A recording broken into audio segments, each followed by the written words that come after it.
საფარქვეშ ჯონ დევირი თავი მე-12 რა უნდა ვქნა თუ ძალაუფლება მეუბნება უნდა მივიღოთ ძალაუფლების გამოცხადება რომელიც არის თავად ღვთის გამოცხადება ვინაიდან ის და მისი ძალაუფლება განუყოფელია ყველას გვინახავს ხელმძღვანელობით უკმაყოფილო ადამიანები ისინი წუწუნებენ უშედეგო მეთოდებზე ან უგუნურ გადაწყვეტილებებზე რომლებიც უარყოფითად აისახება მათ ცხოვრებაზე თუმცა კვლავაც ელოდებიან რომ წინამძღოლთა დანაპირები შესრულდება ფაქტობრივად საქმეები უკან მიდის ისინი დარწმუნებული არიან რომ მათმა პასტორმა შეცდომა და უშვა და ახლა ფიქრობენ რომ მისი ძალაუფლება ღვთის ძალაუფლებისგან იზოლირებულია ამგვარი აზროვნება წუწუნის კარებს აღებს და საბოლოოდ დაუმორჩილებელი ქცევით ვლინდება ხოლო დროის ამბავია როდის გაეთამაშებიან ცნუნებას და მისგან მოტყუებულები დაშორდებიან ზრდისა და დაცვისთვის დადგენილ ძალაუფლებას რომელიც ღმერთმა მათთვის დააყენა შენს გარეშე უკეთესად ვიყავით ისრაელის ძეებიც იგივე ნიმუშს მიყვებოდნენ იყო დრო როცა მოსეს წინამძღოლობა უშედეგოდ და მათთვის დამაზიანებლადაც კი მიიჩნიეს თუმცა თავიდან ასე როდი გახდათ როცა მოსე უდაბნოს მოგზაურობიდან დაბრუნდა ფარაონის კარზე გამოჩენამდე ისრაელის უხუცესებს შეხვდა მან წინამძღოლებს უფლის მიერ გამოგზავნის მიზეზი აუწყა და შეპირდა რომ წაიყვანდა მაგ ქვეყნიდან კარგ და ვრცელ ქვეყანაში სადაც მოედინება რძე და თაფლი გამოსვლის მესამე თავის მერვე მუხლი როცა ეს შესანიშნავი ამბავი გაიგეს მოსეს ერწმუნნენ და ღმერთს თაყვანისცეს მათი გულები სიხარულს ვერ იტევდა როცა ღვთისგან შეპირებულ წინამძღოლს ხედავდნენ რომელიც ბორკილებიდან მათ გამოხსნას უხელმძღვანელებდა მოსემ შეკრება დატოვა ფარაონსი ახლა და ზუსტად ის სიტყვები გადასცა რაც მთაზე ღვთისგან მიიღო ასე ამბობს უფალი ისრაელის ღმერთი გაუშვი ჩემი ხალხი გამოსვლის მეხუთე თავის პირველი მუხლი ფარაონმა უპასუხა ვინ არის უფალი რომ მისი ხმა ვისმინო და ისრაელი გაუშვა არც უფალი ვიცი და არც ისრაელის გაშვებას ვაპირებ რატომ მიცდენთ ხალხს სამუშაოსგან იმავე დღეს დაუმძიმა ფარაონმა ხალხს საქმე განრისხებულმა უბრძანა საქმეთა მწარმოებლებს მეტად დატვირთეთ და დიდი ოფლის ხრით აშრომეთ ნამჯა აღარ ეძლეოდათ ყოველდღიურად დასამზადებელ ისედაც უზომო რაოდენობის აგურებთან ერთად ღამით უნდა ეგროვებინათ და დღისით ემუშავათ აგურების თავდაპირველი რაოდენობა არ შემცირებულა იმის მიუხედავად რომ ნამჯით არავინ ამარაგებდათ ისრაელიანები მთელ მიწაზე მიმოიფანტნენ ნამჯის ძიებაში მონათა მმართველები სასტიკად ექცეოდნენ მათ ზურგი მათრახებით აუჭრელეს და მკაცრად უბრძანეს არ მოაკლოთ ყოველდღიურად დასამზადებელ რაოდენობას როგორც ადრე აკეთებდით ისინი სამუშაო ჯგუფების ისრაელიან ზედამხედველებს სცემდნენ რატომ არ დაამზადეთ საჭირო რაოდენობა გუშინ ან დღეს მმართველები მომთხოვნები იყვნენ ისრაელიანი ზედამხედველები ფარაონთან მივიდნენ და შეევედრნენ გთხოვ ასე ნუ მოგვექცევით იხვეწებოდნენ ისინი ნამჯა აღარ გვეძლევა მაგრამ აგურები წინანდელი ოდენობით უნდა დავამზადოთ ისეთი რამისთვის გვჯიან რაც ჩვენი ბრალი არ არის ეს მონათა მმართველების ბრალია რომელთაც უზომო მოთხოვნები წამოგვიყენეს ფარაონმა წარბიც არ შეიხარა ზარმაცები ხართ ზარმაცები ამიტომ ამბობთ გაგვიშვი სვერპლი შევწიროთ უფალს ახლა გასწით და იმუშავეთ ბზი არ მოგეცემათ ხოლო აგურების დადგენილ რაოდენობას ძველებურად მოგცემთ ფარაონმა მოთხოვნა არ შეამცირა და ისრაელიანი ზედამხედველები მიხვდნენ რომ შავდღეში ჩავარდნენ სასახლიდან წამოვიდნენ და მოსესა და აჰარონს შეხვდნენ რომლებიც გარეთ ელოდებოდნენ გადმოგხედოთ უფალმა და განგსაჯოთ რადგან მოძულებული გაგვხადეთ ფარაონისა და მისი მსახურების თვალში ჩვენ ამოსახოცად მახვილი მიეცით ხელში გამოსვლის მეხუთე თავის მე-13 მუხლიდან 21 მუხლის ჩათვლით ეს მოსეს ბრალი იყო მათთვის თავი რომ დაენებებინა ფარაონი ასე მკაცრად აღარ მოექცეოდათ ისინი ვერ მიხვდნენ რომ მოვლენების ამგვარად განვითარების ორგანიზატორი ვინმე დაბნეული ან უგუნური წინამძღოლი კი არ იყო არამედ თავად ღმერთი არაფერი ხდებოდა მისი გენერალური გეგმის ან წინასწარჭვრეთის გარეშე უფალმა უბრძანა მოსეს ფარაონთან ლაპარაკი ღმერთმა და არა ეშმაკმა ან თუნდაც მოსემ გააქვავა მისი გული ეს ნათლად ჩანს მომდევნო პასაჟიდან გაუქვავა უფალმა გული ფარაონს და არ გაუშვა ისრაელის შვილები თავისი ქვეყნიდან. გამოსვლის მე-11 თავის მე-10 მუხლი. ასევე იხილეთ გამოსვლის მე-9 თავის მე-12 მუხლი, მე-10 თავის პირველი მუხლი, მე-20 მუხლი და 27 მუხლი. რაც მეტად უქვავდებოდა გული ფარაონს, მით უფრო სავალალო ხდებოდა ა ブラ ჰამის შთამომავალთა ცხოვრება. ბევრი ტანჯვა-წვალების შემდეგ ისრაელიანებმა ეგვიპტეს თავი დააღწიეს, მაგრამ ახლა უკიდეგანო უდაბნოში ხეტიალი მოუხდათ. წყლისა და საკვები მარაგის გარეშე დარჩენილებმა ისევ ფიქრი დაიწყეს. განამოსე თავისუფლებას და სიუხვეს არ შეგვპირდა? კარგ და ვრცელ ქვეყანას, სადაც მოედინება რძე და თაფლი. მათი იმჟამინდელი ადგილსამყოფელი ვრცელი ნამდვილად იყო, მაგრამ კარგისგან იმდენად დაშორებული გახლდათ, რამდენის წარმოდგენაც შეგიძლიათ და თვალსაწიერზე არც რძე და თაფლი მოჩანდა. ნუ თუ ეს იყო მისი წარმოდგენა თავისუფლებასა და უზრუნველყოფაზე. ნეტა მართლა ღმერთმა გამოგზავნა? სამდღიანი ნაკლოვანების შემდეგ მოსემ ისინი იმ ადგილას მიიყვანა, რომელსაც მარა ეწოდება და სადაც წყალი იპოვეს. ისინი ფიქრობდნენ, კარგი, შეიძლება ახლა იწყება კარგი ამბები. ისრაელიანებმა მალევე აღმოაჩინეს, რომ წყალი დასალევად არ ვარგოდა. ამის დაჯერება შეუძლებელი იყო და მიმდევრებში ურწმუნოება მიფეთქა. მათი კრიტიკული განწყობა უფრო მატულობდა ერთმანეთთან და მოსესთან წუწუნის კვალობაზე.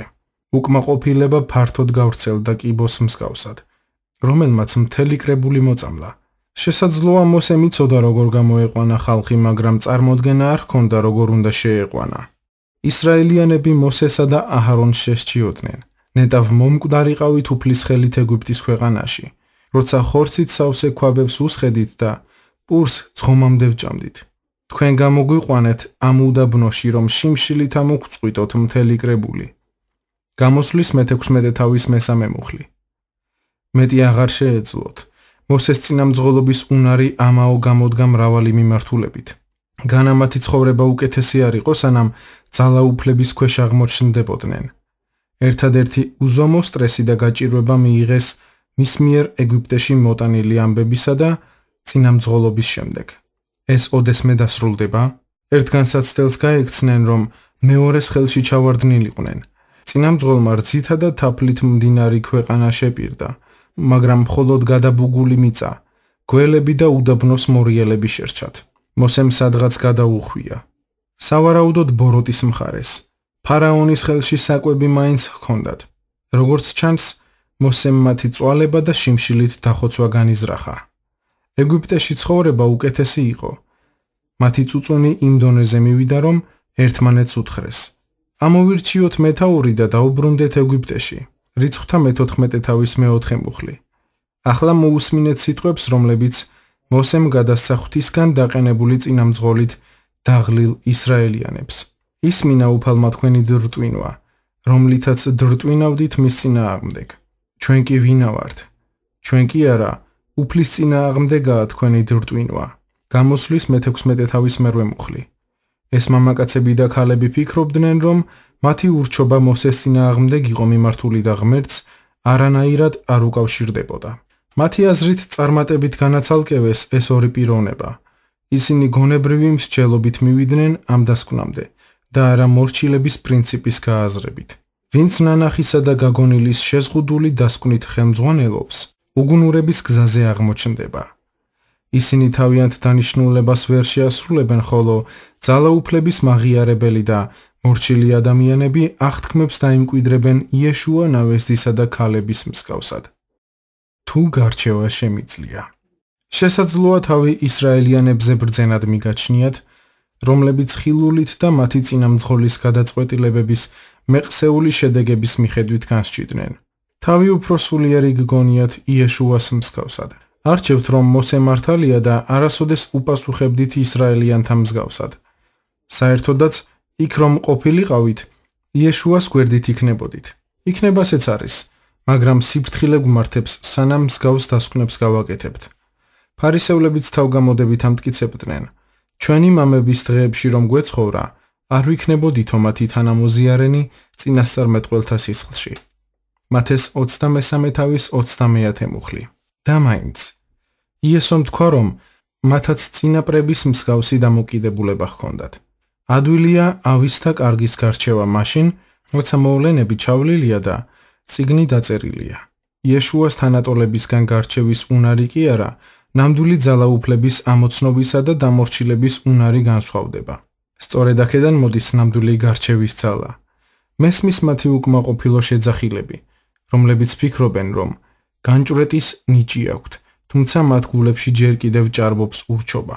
ახლაც კი ამ წიგნის წერისას ბოლო 24 საათის განმავლობაში წერილი მივიღე, სადაც ვემორჩილები სანამ ვეთანხმები, დამოკიდებულებასთან ჭიდილი მომიხდა, რომელიც შერწყმული იყო გარჩევის უნართან. ვინც ასე ფიქრობს, შეცდომით არის დარწმუნებული, რომ ნამდვილი დაქვემდებარებისგან თავის დაღწევის გზა იპოვა.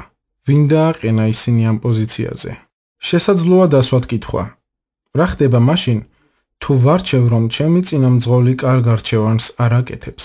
მაინც უნდა დავემორჩილო, თუ კი მარცხისკენ მიექანება? ჩემი მსახურების წლებს რომ გადავხედავ, ბევრი მსგავსი იმედგაცრუება მახსენდება. ისინი არასწორ გადაწყვეტილებას იღებენ. ისინი ღვთიურ გზას ცდებიან. მათზე უარყოფითი ზეგავლენაა. უბრალოდ არ შემიძლია დამორჩილება. აქედან უმეტეს შემთხვევაში, ჩემი მოუტეხელი გული თავისი დამოკიდებულების გამოვლინებას ახდენდა. ჩემს პასტორს ადმინისტრაციული დახმარების პოზიციაზე 1 წელი ვემსახურე და ბევრი გადაწყვეტილება დავაყენე კითხვის ნიშნის ქვეშ. ვხედავდი მის მითითებებს, რომელთაც ჯერ ჩემი მაგიდა უნდა გამოევლოთ, სანამ შესაბამისი დეპარტამენტის ხელში მოხდებოდა. არაერთხელ ჩამითვლია მისი გადაწყვეტილებები უგუნურად და გულში მის წინააღმდეგ დამიჩივლია. ერთ დღესაც სულიწმინდა დამელაპარაკა. შენთან კითხვა მაქვს. გამოცდილებამ მასწავლა, რომ კითხვის დასმისას ღმერთს ჩემი მცდარი სიბრძნის გამოაშკარავება სურს. მე ვუპასუხე, დიახ უფალო. შენ დაგაყენე პასტორის პოზიციაზე თუ ის დავაყენე პასტორის პოზიციაზე? მე ვუთხარი, შენ დააყენე ამ პოზიციაზე. უფალმა სწრაფად მითხრა. მართალია, ამიტომ მას ისეთ რამეებს ვაჩვენებ, რომლის შენთვის დანახვება არ მჭირდება და ხშირად მისი გადაწყვეტილებების სიბრძნეს შენგან გამიზნულად ვმალავ. რომ დავინახო მას ისე გაყვები თუ არა, როგორც მე გამომყვებოდი. როგორც წესი, პასტორის გადაწყვეტილებების სიბრძნე ერთი თვის შემდეგ ამოტივტივდებოდა ზედაპირზე. ამას ვხედავდი, სინათლე მოდიოდა და ერთხელ კიდევ ვაცნობიერებდი თუ როგორ ვცდებოდი მსჯელობაში და ჩემს ნაზრებს მორჩილების პრინციპზე მაღლა ვაყენებდი. სწორედ ეს გახლავთ ეკლესიების, სახლების და ბიზნესების გაყოფის მიზეზი. ღმერთს ძალაუფლებისადმი ჩვენი მორჩილება იმ შემთხვევებით არ შეუზღუდია, როცა ზემდგომების სიბრძნეს ვხედავთ, ვეთანხმებით და ვიწონებთ. მან მარტივად თქვა, დაემორჩილეთ. მოგვიანებით უფალი ჩემს გულს დაელაპარაკა. ჯონ, პასტორისთვის გამიზნული ინფორმაციების სიბრძნისა და მიმართულების ყველა მორწმუნისთვის გადაცემა რომ მდომოდა, მხოლოდ ლოცვისა და ჩემთან მოზიარეობის საშუალებით, მაშინ საეკლესიო ძალაუფლებას არ დავაფუძნებდი. საეკლესიო მმართველობა იმიტომ დავაყენე, რომ ჩემმა შვილებმა საჭიროებებზე პასუხი მხოლოდ ლოცვითი ცხოვრებით არ მიიღონ, მათ უნდა ისწავლონ ჩემი ხმის ამოცნობა და მოსმენა წინამძღოლების მეშვეობით. ჩვენი პასუხისმგებლობა სულაც არ არის წინამძღოლთა გადაწყვეტილებების ან მომხდარი ფაქტის შემდეგ შედეგების განსჯა. ამას ის გააკეთებს, ვინც ადამიანი ხელმძღვანელად დააყენა. ისრაელიანებს მოსეს ყოველი გადაწყვეტილების განსჯის უფლება რომ ჰქონოდათ, ის ცუდ დღეში ჩავარდებოდა და ხალხი ეგვიპტეში მიბრუნდებოდა. წინამძღოლებიც განისჯებიან და ჩვენც განვისჯებით. ისინი მათი გადაწყვეტილებების გამო განისჯებიან და მათი სასჯელი ჩვენსაზე გაცილებით მკაცრი იქნება. ამ მიზეზის გამო იესო გვაფრთხილებს. ყველას ვისაც მეტი მიეცა, მეტს მოსთხოვენ. ვისაც მეტს მიანდობენ, მეტსაც მოჰკითხავენ. ლუკას მე-12 თავის 42 მუხლი. იაკობიც გვაფრთხილებს. ჩემო ძმებო, ბევრნი ნუ გახდებით მასწავლებლები, რადგან იცოდეთ, რომ ასეთები უფრო მეტად განვისჯებით. მეორე მხრივ, ჩვენი სამსჯავრო ღვთისგან მოსული ძალაუფლების მორჩილების შესაბამისად განხორციელდება. ჩვენს თავზე არ უნდა ავიღოთ წინამძღოლის მითითების ავკარგიანობის გარჩევა, სანამ მას დავემორჩილებოდეთ. არც მომხდარი ფაქტი უნდა გავარჩიოთ. ეს ჩვენი საზიდი არ გახლავთ და ამას ღმერთი მიხედავს. მხოლოდ მან უწყის ადამიანთა გულის ნადები და მათი შეცვლა თავისი სურვილისამებრ შეუძლია. წინამძღოლთა გულები ღვთის ხელშია. დავუბრუნდეთ პირველ დამოწმებას, რომელიც მეორე თავში გადმოგეცით. მაშინ ჩემმა პასტორმა ეკლესიაში სახლის ჯგუფების გაუქმების შესახებ გამოაცხადა. ვფიქრობდი, რომ ამით შეცდომას უშვებდა. უფრო მეტიც დარწმუნებული ვიყავი, რომ მასზე ზეგავლენა მოახდინეს, რომ ჩემს საწინააღმდეგოდ მიიღო გადაწყვეტილება. ჩვენი ეკლესიური ხელმძღვანელობის სტრუქტურაში კიდევ ერთი ძალა არსებობდა, რომელიც აქამდე არ მიხსენებია. ეს გახლდათ ოფისის მენეჯერი. მას არ მოუწონდი და ცდილობდა საქმე ისე წაეყვანა, რომ სამუშაოდან დავეთხოვე. ამის მისაღწევად გამყოფი კედელი აღმართა ჩემსა და უფროს პასტორს შორის და ერთმანეთზე უარყოფით ინფორმაციებს გვაწვდიდა. უმეტესი მათგანი სიმართლეს საერთოდ არ შეესაბამებოდა. მან რაღაც სამახსოვრო კომპანიის მსგავსი წამოიწყო, რომლის სამიზნეც მე გახდით. თანამშრომლებს, ჩემი ცოლისთვის, რომელიც ასევე შტატში შედიოდა, უნდა ეთქვათ, რატომ უბრალოდ არ დაასახელებს შენი ქმრის სახელს. ვიცოდი, რასაც აკეთებდა, მაგრამ ხელები შეკრული მქონდა. როცა უფროსმა პასტორმა საოჯახო ჯგუფები გააუქმა, ეს ჩემზე განხორციელებულ მორიგ შემოტევად აღვიქვი მენეჯერის მიერ დათესილი სიცრუისა და ეჭვების გამო. დარწმუნებული ვიყავი, რომ ზუსტად შემეძლო გარჩევა. თავი კიდევ უფრო მართლად მიმაჩნდა და არ მინდოდა უფროს პასტორთან დათმობაზე წავსულიყავი. ის შეცდომაში იქნა შეყვანილი და არასწორი გადაწყვეტილება მიიღო, ვფიქრობდი მე. როგორ შეძლებდა ღმერთი 8 თვიანი შრომის წყალში ჩაყრას უამრავი ადამიანის გადარჩენის პოტენციალთან ერთად. სწორედ ეს მიზეზები მამოძრავებდა, როცა იმ შეკრებაზე პასტორს მთელი 20 წუთის განმავლობაში ვეწინააღმდეგებოდი.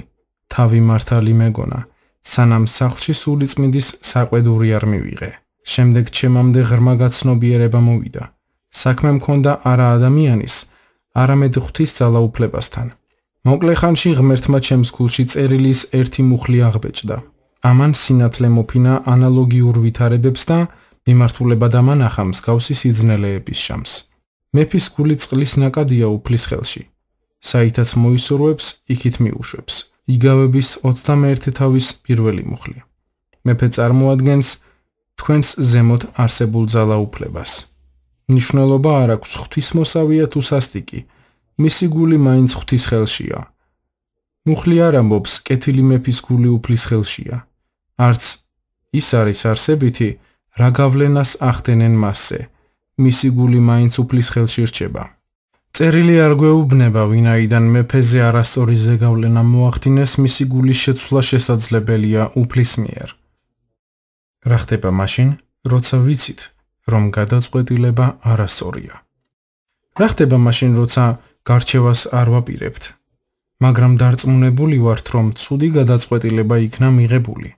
რა მოხდება თუ კონკრეტული მტკიცებულება გვაქვს, რომ წინამძღოლზე ავმა ენამ ცუდი ზეგავლენა მოახდინა? არ არსებობს რაიმე რესურსი.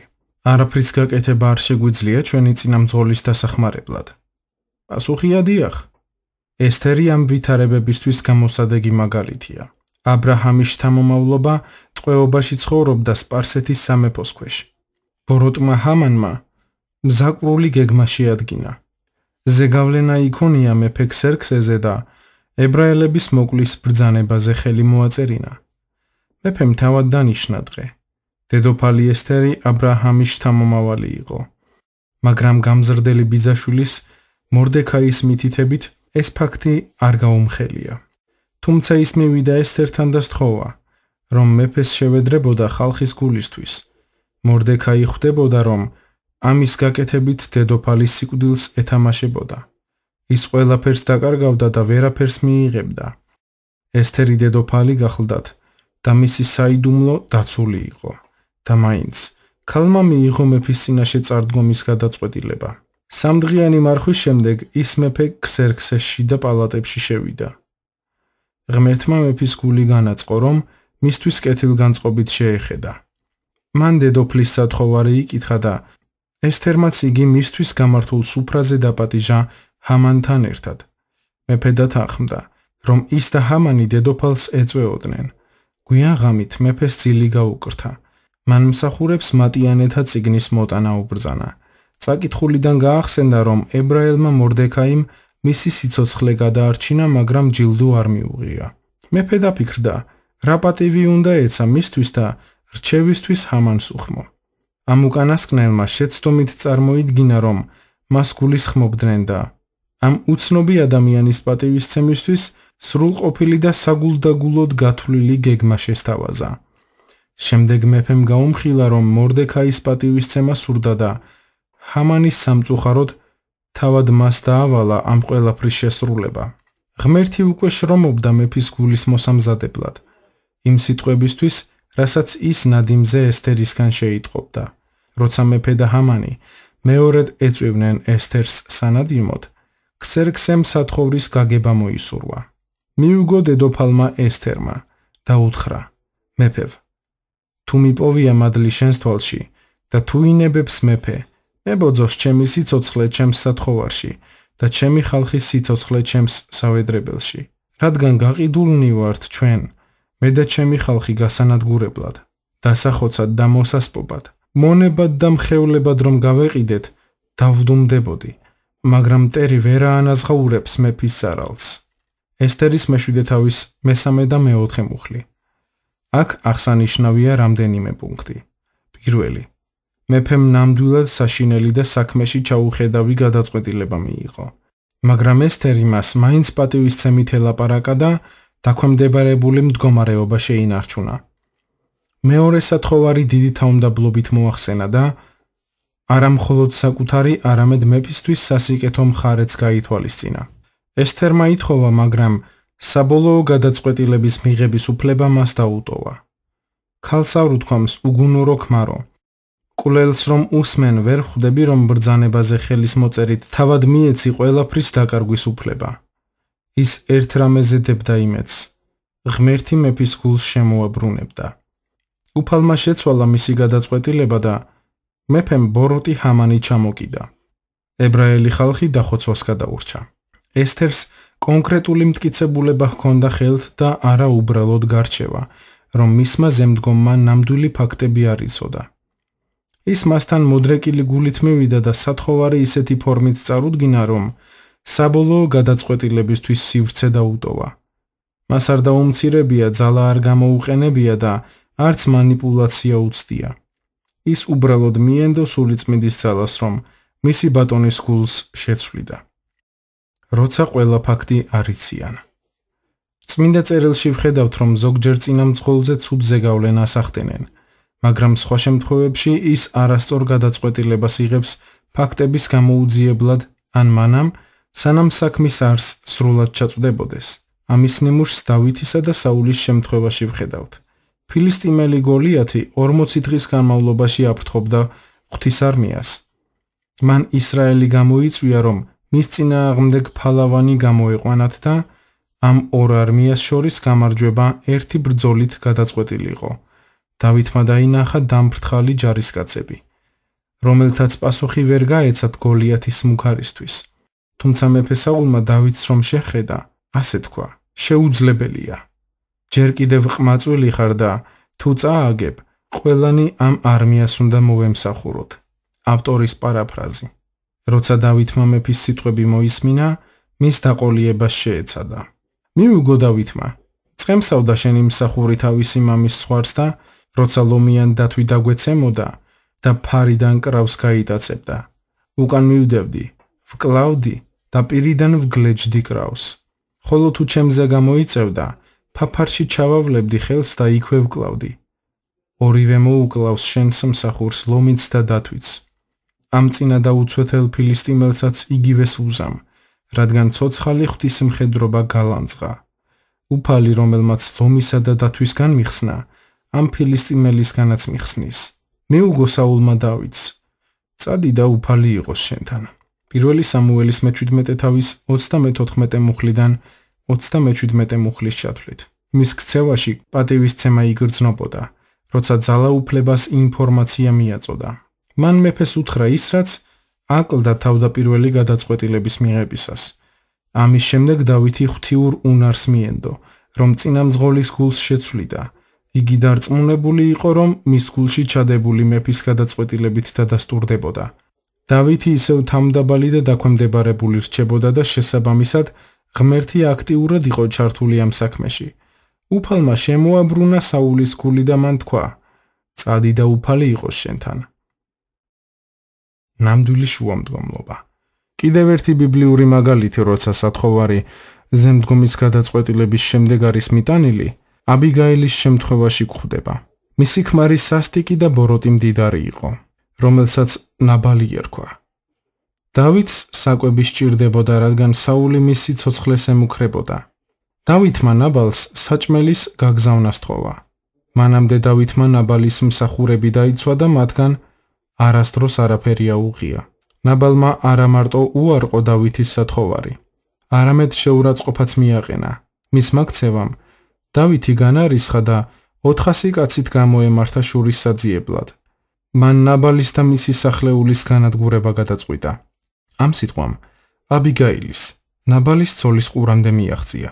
მან სწრაფად მოამზადა პურის, ღვინის, ხორცის, მარცვლეულის, ქიშმიშისა და ლეღვისგან შემდგარი წვენი და დავითთან და მის კაცებთან შესახვედრად გაეშურა, რომ განზრახული გადაეთქმევინებინა. როცა ისინი დაინახა, ჩამოხდა და დავითს წინ დაემხო. ამის შემდეგ შეევედრა: "ჩემზეა ბატონო დანაშაული. გთხოვ, ალაპარაკე შენი მხევალი და შეისმინე შენი მხევლის სიტყვები. ყურადღებას ნუ მიაქცევს ჩემი ბატონი იმ უღირსკაცს, ნაბალს, რადგან როგორი სახელიცა აქვს, ნაბალი, უღირსი, თვითონაც ისეთია.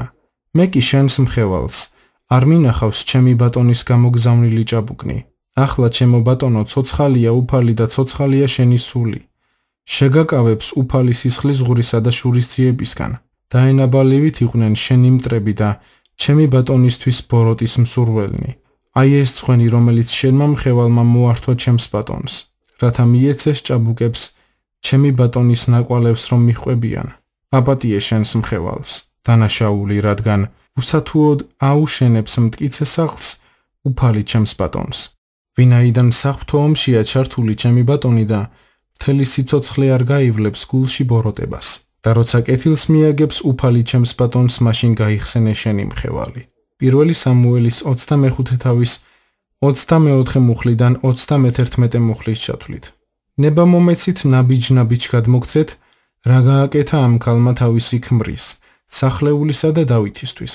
პირველი, მან დავითს დიდი პატივისცემით მიმართა და განუხრელად წარმოადგენდა თავს, როგორც დავითის მსახურს. მეორე, მან დავითსა და მის კაცებს გულუხვი ძღვენი მიართვა, რომელიც მის მზრუნველობას და მათი კეთილდღეობისადმი ყურადღებას გამოხატავდა. მესამე, მან თავისი სახლეულისთვის იშუამდგომლა, როცა პასუხისმგებლობა საკუთარ თავზე აიღო. მან ფაქტობრივად ამას დანაშაული უწოდა. მეოთხე, მან დავითს შიშითა და თრთოლვით მიუთითა, რომ მის მიერ განზრახული სისხლისღვრა ცოდვა იქნებოდა. მეხუთე, მან დავითს შეახსენა, რომ ღმერთია შურისმაძიებელი და ის აღუსრულებს მისთვის ნათქვამ აღთქმებს. მეექვსე, მან დავითს გახსენება სთხოვა, როცა წარმატებას მიაღწევდა. შესაძლოა კითხვა დასვათ: როგორ მიაგო ქალმა პატივი თავის ქმარს? მან მისი სიცოცხლე იხსნა. მისმა ქმარმა ამ კაცების და უფლის ცხებულის წინააღმდეგ შესწოდა. მისი საქციელის გამართლება დავითს სამაგიეროს მიზღვის სურვილს კიდევ უფრო გაუმწვავებდა. რა არის კარგი ზედაპირულ პატივისცემაში, რომელიც თქვენი ქმრის სიკვდილით დასრულდება? აბიგაილის მხრიდან ნამდვილი უპატივცემულობის გამოხატულება იქნებოდა ასეთი სიტყვები: იქიდან წამოვედი და დაედ ჩემმა ნაძირალა ქმარმა დამსახურებული მიიღოს. ან დავითთან რომ მისულიყო და ეთქვა: იცი, ამასთან საერთო არაფერი მაქვს. მოგიტანე რაც გჭირდებოდა, როცა გავიგე ჩემი უგუნური ქმრის საქციელის შესახებ. თან მაქვს ცოტაოდენი საჭმელი შენთვის და შენი კაცებისთვის. ახლა შეგიძლია განზრახული შეასრულო, რადგან ის არამზადა და სალახანაა. რაც არ უნდა გაუკეთო, ღირსი იქნება. ზემოაღწერილი დამოკიდებულებები მის ქმარს უპატიო ყოფდა. ვინმეს გამოშუამდგომლობა არ ნიშნავს, რომ მისი დანაშაული უნდა უგულებელყოთ. პირიქით, უნდა აღიაროთ. მაშინ თქვენ იქნებით ჩამდგარი მასსა და სასჯელს შორის. არსებითად თქვენ ამბობთ: ვიცი, რომ სასჯელს იმსახურებს, მაგრამ მოწყალებისთვის გევეტრები. ამას ჩემ თავზე ვიღებ და მის ნაცვლად ვდგები. ზუსტად ასე მოიქცა აბიგაილი. დავითი დასასჯელად მოვიდა, მაგრამ აბიგაილმა წყალობა ითხოვა. მისი სიტყვებია: აპატიე შენს მხევალს დანაშაული. მან ასე ილაპარაკა, რომ დავითისთვის საკუთარი საშუალებებით შურისძიების ცოდვა აეშორებინა. ღვთის სიტყვა მიგვითითებს: შური არიძიო და ბოღმას ნუ ჩაიდებ შენი თვისტომის მიმართ. ლევიტელთა 19:18 მუხლი.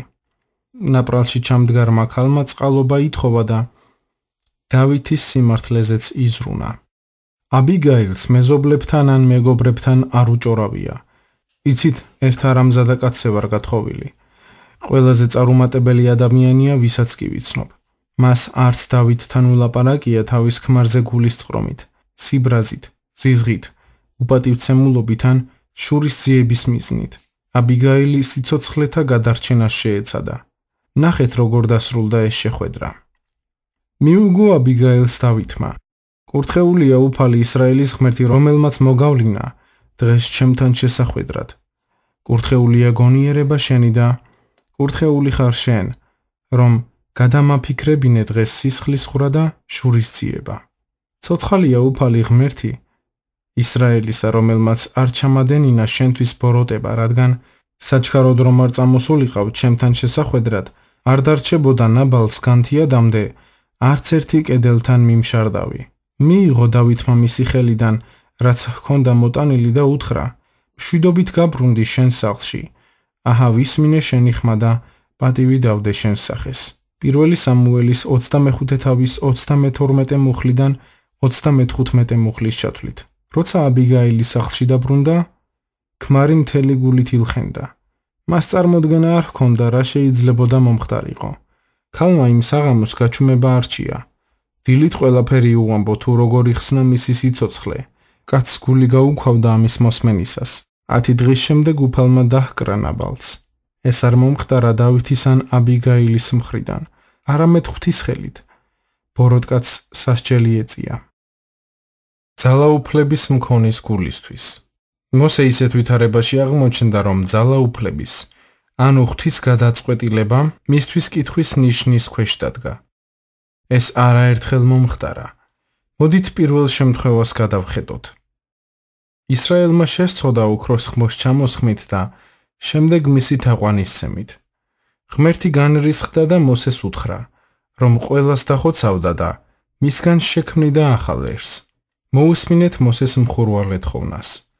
შეევედრა მოსე უფალს თავის ღმერთს და უთხრა: რად უნდა აინთოს შენი რისხვა შენს ხალხზე, რომელიც დიადი ძალითა და მაგარი ხელით გამოიყვანა ეგვიპტის ქვეყნიდან. რად უნდა ილაპარაკონ ეგვიპტელებმა, ბოროტი განზრახვით გაიყვანაო ისინი, მთებში დასახოცად და მიწისპირიდან აღსაგველად. დაიცხრე მგზნებარე რისხვა და გადაიფიქრე შენი ხალხის დაღუპვა. გაიხსენე აბრაჰამი, ისაკი და ისრაელი, შენი მსახურნი, რომელთაც შენი თავი დაუფიცე და უთხარი: ცის ვარსკვლავებივით გავამრავლებო თქვენს შთამომავლობას და მთელი ქვეყანას, რომელზეც ვთქვი, მივცემ თქვენს თესლს და დაიმკვიდრებენ სამარადისოდ. გამოსვლის 32:11 და 13 მუხლი. აქ გამოსაკვეთია რამდენიმე პუნქტი. პირველი, მოსემ სრული მორჩილებით, შიშითა და თრთოლვით ილაპარაკა. მეორე, ის გულმხურვალედ ევედრა ღმერთს და მითითება არ გაუბედავს. მესამე, მან ღვთის სასარგებლოდ ილაპარაკა, რაც ყველაზე მთავარია და არა ხალხის გამო. არსებითად მოსე ამას ამბობდა: რას უზამ შენს რეპუტაციას, რომლის შექმნასაც 400 წელი მოანდომე. ახლა შენი სახელი მთელი დედამიწისთვის გახდა ცნობილი, მაგრამ მას ჩირკს მოსცხებენ, თუ დაწყებულს ბოლომდე არ მიიყვან. ვინაიდან მოსემ ეს უპირატესად უფლის გულისთვის გააკეთა, შეეძლო ღმერთს შედავებოდა გადაწყვეტილებასთან დაკავშირებით. მისი მოტივი არ იყო რაიმეს მიღება, არამედ სხვების კეთილდღეობა. საკუთარ თავს კითხვა უნდა დაუსვათ, სანამ წინა მძღოლს რაიმეს ვთხოვდეთ. პირველ რიგში, ვისთვის არის ვედრება? მაშინ კი, როცა მოსემ ღმერთს აბრაჰამისადმი მიცემული აღთქმა შეახსენა, მაინც უფლის ინტერესებს ითვალისწინებდა. მან ღმერთს თავისი სიტყვის მნიშვნელობა შეახსენა. მოსეს სწორი ხედვა ჰქონდა, რადგან მისი გული სწორ მდგომარეობაში იყო. ის ღვთისმსახური გახლდათ, ამიტომ პირველ რიგში მასზე ფიქრობდა და მხოლოდ ამის შემდეგ ისრაელის ძეებზე. აი ღვთის პასუხი. გადაიფიქრა უფალმა და აღარ დაატეხა უბედურება, რომლის გაკეთებასაც უპირებდა თავის ხალხს. გამოსვლის 32 თავის მე-14 მუხლი. ღმერთმა აზრი შეიცვალა. გადაწყვეტილება უკან იქნა წაღებული. მინდა კიდევ ერთი მნიშვნელოვანი მომენტი გამოუკვეთო. მოსეს შეეძლო ღმერთთან ასე პირდაპირ ლაპარაკი, რადგან არაერთხელ დაუმტკიცა ერთგულება. ეს პრინციპი თანამედროვეობაში გადმოვიტანოთ. Messenger International-ის გუნდის ზოგიერთმა წევრმა მედალიზას ერთგულება დაგვიმტკიცა წლების მანძილზე. მათ მიმართ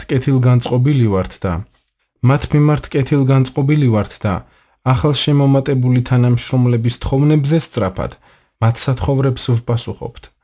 წინამძღოლის ცხოვრებაში ლაპარაკის უფლება უნდა მოიპოვოთ. ამას ერთგულებით, სიწრფელით და თავდადებით მიაღწევთ. ყველას არ აქვს ლიდერთან ამგვარი დალაპარაკების უნარი. კიდევ ერთი მნიშვნელოვანი პუნქტია ის, რომ მოსე ღვთის განზრახვაზე სხვებს არ ელაპარაკება. მხოლოდ ღმერთთან არკვევს საკითხს მისი გადაწყვეტილების შესახებ. ისრაელის შვილები განუწყვეტლივ აბრაზებდნენ უფალს, რადგან გამუდმებით ბუზღუნებდნენ მის გზებზე ერთმანეთს შორის. ესეც წუწუნია და ღმერთს ეს სძულს. ასეთი საქციელი მეტისმეტად საშიშია და ნებისმიერ ფასად უნდა აირიდოთ. როცა ერთმანეთში ვბუზღუნებთ და ძალაუფლების გადაწყვეტილების საწინააღმდეგოდ ვლაპარაკობთ, განხეთქილებასა და ამბოხებას ვთესავთ. ერთ-ერთ თავში ვნახავთ, რომ ამას გარკვეული სასჯელი მოჰყვება. ჩემს თანამშრომლებთან შეთანხმება მაქვს. თუ გადაწყვეტილებას მივიღებ და ისინი ჩათვლიან, რომ ინფორმაციის ნაკლებობას აქვს ადგილი, შეუძლიათ ერთხელ მომმართონ თხოვნით, ან თუ ახალი ფაქტები გამოჩნდება, რომლებიც საქმეში დაგვეხმარება, კიდევ ერთხელ მთხოვონ. სანამ სათხოვრით მოვიდოდნენ, მნიშვნელოვანია, რომ მასზე გულდასმით იფიქრონ და ისეთი ფორმით მომაწოდონ, რომ ადვილი დასანახი იყოს, რის შემოთავაზებას სურთ. ხშირად შემიცვლია გადაწყვეტილება, როცა ახალი ინფორმაცია მინახავს. და მაინც, თუ მათი თხოვნის შემდეგ თავდაპირველი გადაწყვეტილება უცვლელი დარჩება, წინსვლა თანხმობით უნდა გავაგრძელოთ. თუ ერთობაში ვმოქმედებთ და მე არასწორი აღმოჩნდი, ღმერთი მაინც დაგვიცავს. ის დაგვიცავს მე და ჩემს ქვემდგომებს, თუ გულის სიწრფელით ვაგრძელებთ სვლას. დავითი ამბობს: უბიწობამ და სიწრფელემ დამიფაროს მე, ვინაიდან შენ მოგელი. 25 ფსალმონის 21 მუხლი. რა ხდება თუ ეს ღვთისგან ნაჩვენებს ეწინააღმდეგება? შესაძლოა ისევ გრჩებოდეთ კითხვა. რა უნდა ვქნათ თუ ძალაუფლება იმის საწინააღმდეგოზე მიმითითებს, რაც ლოცვაში მივიღე? ეს კარგი კითხვაა და პასუხი უნდა გაეცეს. ამისთვის მივუბრუნდეთ მაგალითს, რომელიც მეორე თავში განვიხილეთ. სანამ საღამოების მთლიან პროგრამას განვიხილავდით, წრფელად ვეძებე უფალი ლოცვაში და დარწმუნებული ვიყავი, რომ მან მიმითითა სახლის ჯგუფების გზით სიარულზე. დღემდე სრულად ვარ დარწმუნებული ამაში, მაგრამ მთლიანი ეპიზოდი ჩემს გამოცდას ემსახურებოდა. დავემორჩილებოდი თუ არა ძალაუფლებას, რომელიც ჩემს ზემოთ დააყენა. წერილი სავსეა ღვთისმიერ ადამიანთა გამოცდის მაგალითებით. როცა ღმერთმა ა ブラ ჰამს ისაკის მსხვერპლად მოტანას თხოვა, ბიბლია განსაკუთრებით აღნიშნავს, რომ ღმერთმა გამოსცადა ა ブラ ჰამი. დაბადების 22 თავის პირველი მუხლი. უფალს არასოდეს სტომებია, რომ ა ブラ ჰამს ძე მოეკლა, მაგრამ მაინც მისცად, რომ მთაზე ასასვლელად და მან ამ არ შეაჩერა, სანამ კაცმა დანა არ აღმართა. ღმერთმა ა ブラ ჰამის ურყევი ერთგულება მისი მორჩილების ქმედებიდან დაინახა. ხედავს თუ არა იგივეს დღეს ჩვენში? პავლე მოციქულმა კორინთელთა ეკლესიას პირველ წერილში რაღაცის გაკეთების მითითება მისცა, მაგრამ მეორე წერილში გადაიფიქრა. ამ ცვლილების შემდეგ ყურადსაღები რამ განაცხადა? ვინაიდან ეს იმისთვის მოგწერეთ, რომ გამომეცადეთ, ყველაფერში მორჩილნი ხართ თუ არა? მეორე კორინთელთა მეორე თავის მე-9 მუხლი. პავლემ ეს მითითება მხოლოდ ერთი მიზნით მისცა მათ, დაემორჩილებოდნენ თუ არა მის ძალაუფლებას. ერთი მეტად ბრძენი მეგობარი მყავს, რომელიც წლებია ეკლესიას მწყემსავს. მან მითხრა, რომ თავის თანამშრომლებში ურჩობის გამოვლენას მათთვის უაზრო დავალებების მიცემით ახერხებს. მან მითხრა: ჯონ, მალე გავიგონებ ამბოხებულთა განაწყენებასა და წუწუნს. ამ საქმეს მოვუვლი და შემდეგ მითითებას შევცვლი, რომ ყველაფერი ნორმალურ ფარგლებს დაუბრუნდეს. პავლემ მათ მითითება მისცა, რომ ენახა, ყველაფერში მისი მორჩილები იქნებოდნენ თუ არა. საკვანძო სიტყვა გახლავთ ყველაფერში. მისი მითითება რთული იყო, მაგრამ თავისში მოიცავდა გარკვეულ მიზანს. მიზანი: თუ ამ მითითებას დაემორჩილებიან, სხვა მითითებებსაც დაემორჩილებიან. ეს სწორედ ის იყო, რაც ღმერთმა გაუკეთა აბრაჰამს. მან შესასრულებლად ყველაზე რთული დავალება გამოუძებნა. პატრიარქს ხელი უნდა გაეშვა იმისთვის, რაც მის ცხოვრებაში ყველაზე მნიშვნელოვანი იყო. ამ აღთქმას 25 წელი ელოდა. ეს არ იყო აბრაჰამის ბრალი. მთავარი იყო ის, რაც ღმერთმა ლოცვაში აღუთქვა. მისთვის გაცილებით ადვილი იქნებოდა საკუთარი თავი დაედო სამსხვერპლოზე. მაგრამ ღმერთს მისთვის ყველაზე მნიშვნელოვანის მიღება სურდა. თუ აბრაჰამი ამ საკითხში გამოიჩენდა მორჩილებას, სხვა დანარჩენშიც მორჩილი იქნებოდა. უფროსმა პასტორმა მითხრა: ხელი შემეშვა დასათმობად ყველაზე რთული საქმისთვის. მასზე თვეების განმავლობაში უმუშაობდი და ეს ყველა მიცოდა. ჩემს თვალში ეს იყო დაღუპული სულების ცათა სამეფოში მოყვანის აღთქმაზე ჩაჭიდება. ეს იყო საკვანძო მომენტი, იქნებოდა თუ არა შედეგიანი ჩემი როგორც ახალგაზრდების პასტორის საქმიანობა. ჩემი რეპუტაცია სასწორზე იდო, რადგან ყველას ვუთხარი, რომ ეს ღვთისნება იყო. ლოცვაში მოვისმინე, რომ ამ პროგრამის განხორციელებისთვის უნდა მემოქმედა. მაშინ არ ვიცოდი, რომ ღვთიურ გამოცდას გავდიოდი და ხშირად მას ვერასოდეს ამოვიცნობთ, სანამ ურემი არ გადაბრუნდება. ფაქტებით, თქვენი გულის ნადები ვლინდება. ჩემი საღამოების მეშვეობით მრავალი სული შეემატებოდა ღვთის სამეფოს, მაგრამ ღმერთს უფრო მეტად ის აღელვებს, რომ მისი ძალაუფლება გამოვლინდეს ჩვენს გულებში, ვიდრე მისი საქმე ჩვენი მეთოდებით ვაკეთოთ. იგი ღმერთია, მას უამრავი ახალი იდეა აქვს. როგორ მოვიპოვოთ დაღუპული სულები? რის სხვაგვარად მოხერხებაც შეუძლებელია. ეს გახლავთ დაქვემდებარების პრინციპი ადამიანთა გულებში. ურჩი გულისთვის სხვა ალტერნატივა არ არსებობს. აუცილებელია ერთი მნიშვნელოვანი და რთული პრინციპის დანერგვა ადამიანთა გულებში, რა კი ღმერთმა ერთხელ გადასცა ადამიანს თავისი ძალაუფლება. რა კი ღმერთმა ერთხელ გადასცა ადამიანს თავისი ძალაუფლება, ამას არ უგულებელყოფს.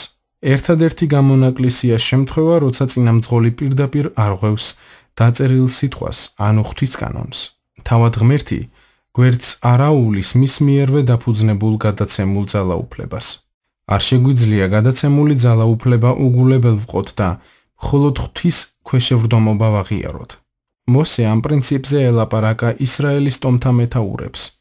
უთხრა მოსემ ისრაელის ტომთა მეთაურებს: თუ ქალი მისცემს უფალს აღთქმას და რაიმეს აღიკვეთს მამამისის სახლში ყმაწვილ ქალობისას, გაიგებს მამამისიც მის აღთქმულსა და საკუთარი თავისთვის აღკვეთილს და არაფერს ეტყვის, უნდა შეასრულოს ყოველი აღთქმა და აღკვეთილი, რაც აღიკვეთა. მაგრამ თუ დაუშლის მამამისი, როცა გაიგებს, მაშინ ყოველი მისი აღთქმა და აღკვეთა არ შესრულდეს და აპატიებს მას უფალი, რადგან დაუშალა მამამისმა. რიცხვთა 30 თავის პირველი მუხლიდან მეხუთე მუხლის ჩათვლით. მოსე კიდევ უფრო მეტად განავრცობს პრინციპს ცოლისა და მისი ქმრის მაგალითზე. ღმერთია უზენაესი და უშუალო ძალაუფლება, მაგრამ მხარს უჭერს საკითხს, რომელზეც გადაცემულმა ძალაუფლებამ თანხმობა განაცხადა. იგი აუქმებს ამ ძალაუფლების მიერ გაუქმებულს. უფალი პატივს მიაგებს თავის გადაცემულ ძალაუფლებას, ვინაიდან ყმაწვილ ქალი მამის ძალაუფლების ქვეშ იმყოფება ან ცოლი ქმრის ძალაუფლებას ექვემდებარება. ღმერთი მამას ან ქმარს მოჰკითხავს, ხოლო ქალი თავისუფალია. ეს პრინციპი გამართლებულია მთელი წმინდა წერილის ფონზე. არა მარტო ოჯახის ფარგლებში, არამედ გადაცემული ძალაუფლების სხვა სფეროებშიც. კიდევ ერთხელ მინდა ხაზი გავუსვა, რომ გამონაკლისია ღვთის მცნებების პირდაპირი წინააღმდეგობის შემთხვევა ძალაუფლების მქონეთა მხრიდან. ძალიან მანაღვლიანებს მსახურებაში მყოფი ადამიანების ნათქვამი. ჩემმა პასტორმა მითხრა, ეს არ გამეკეთებინა, მაგრამ ის ღმერთს არ უსმენს, ამიტომ მაინც ვაპირებ ჩემებურად მოქმედებას. ოღონდ შემოვლითი გზით. მნიშვნელობა არ აქვს, ლოცვის რა პასუხში ხართ დარწმუნებული. თუ ღვთის ძალაუფლების წინააღმდეგ გამოდიხართ იმით, რომ თქვენ ცხოვრებაში არსებულ გადაცემულ ძალაუფლებას ეურჩებით. უამრავი მაგალითის მოყვანა შემიძლია. აღმოვაჩინე, რომ ნაპასუხებია ბევრი კითხვა და გადაჭრილია უამრავი პრობლემა, როცა გამოცხადების ცოდნა ჩვენს გულებზე აღიბეჭდება. ეს წიგნი არ უნდა გახდეს მოსაბეზრებელი მაგალითებისა და ახსნა განმარტებების სიმრავლის გამო. ერთი რამ უნდა გავითვალისწინოთ. უნდა მივყვეთ ძალაუფლების გამოცხადებას, რომელიც თავად ღვთის გამოცხადებაა, რადგან ის და მისი ძალაუფლება განუყოფელია. შესავალში მოგიწოდეთ, რომ წინამდებარე წიგნის კითხვის კვალობაზე გულწრფელად სთხოვოთ ღმერთს ღვთიური დაქვემდებარების პრინციპის გულში აღბეჭდვა. თუ ასე არ მოხდება, კითხვები იმაზე მეტად მოგიმრავლდებათ, ვიდრე დასაწყისში გქონდათ. მომდევნო თავში აღმოვაჩენთ, როგორ მოვიქცეთ უსამართლო მოპყრობის შემთხვევაში და როგორ ვუპასუხოთ ძალაუფლებას, რომელიც ჩვენ მიმართ სასტიკია. დავინახავთ, რომ ღმერთს დიდებული გეგმა აქვს ანალოგიური ვითარებებისთვის.